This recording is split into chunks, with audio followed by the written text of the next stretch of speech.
এমন কি আর খাই, লিখেছেন সুনির্মল বসু। তোমরা যাই বলো না ভাই, এমন কি আর খাই, আস্ত পাটা হলেই পরে ছোট্ট আমার পেটটা ভরে। যদি তার সঙ্গে ফুলকো লুচি গন্ডা পিসেক পাই, এমন কি আর খাই। চপ কাটলেট পড়লে পাতে, আপত্তি আর নাই কোতাতে।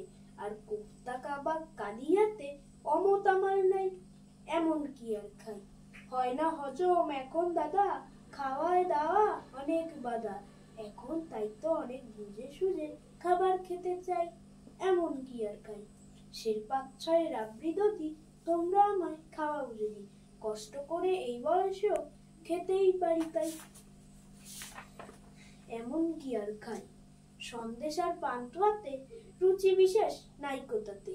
আপাতত দুশের হলেই ঠান্ডা হয়ে যায়, এমন কি আর খাই। মাকে দেখো এমন করে, না খেয়ে তুই যাবি মরে। শুকিয়ে শরীর আমসি হলো, কি আর করি চাই, এমন কি আর খাই। সবাইকে ধন্যবাদ।